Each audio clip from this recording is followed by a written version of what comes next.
Ito guys, oh. Proper logbooking. Dapat kung magla-logbook kayo, unahin yung ganito. Date on duty. Yan, mahalaga yan. Date on duty. Ano ngayon eh? February 16, 2025, Sunday. Tapos, time on duty. Ano ang oras mo? Duty. February. Alas 8, panggabi ka. 100 hours to 08. 100 hours. Alas 8 ng gabi yan hanggang alas 8 ng umaga. Military hours to eh.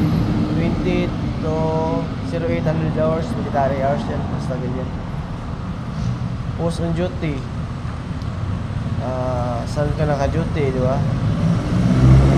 KFC, Tubod, Iligan. Guard on duty. Ikaw, ikaw to, guard on duty. Ako yan, SG PA. Tapos ganito yan. Unang duty mo, logbook ka. On duty, properly assume of post duties and responsibilities to outgoing SG. Ayan. Yung papalitan mo.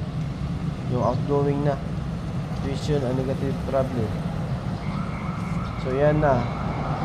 Every hours kayo mag-monitoring guys. Yung mga beginner, dapat every hours kayo mag-monitor sa logbook.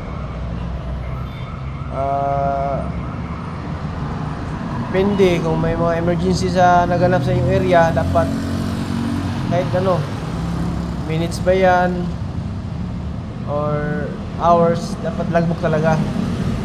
Magkasunod-sunod dyan eh. Alas 8 ng gabi yan, 20:30. Alas 9 ng gabi, 21. Ito, alas 10. Alas 10 ng gabi yan. Alas 11. Alas 12 na yan. 0:00 hours, alas 12 na yan. Ito, alauna ng madaling araw. Ito, alas 2 ng madaling araw. Ito, alas 3 ng madaling araw. Alas 4 ng madaling araw. Alas 5 ng madaling araw. Alas 6 ng umaga. Hanggang alas 7 na yan eh. Mamaya, dadagdagan ko pa yan. Alas 7. Kasi alas 8 ang palitan namin ng karelibo ko. Mamaya alas 8. Ito na yun guys, oh. Saan yun? Ito guys. Kagahapon to. Alas 8. Oh, out na ako nyan eh.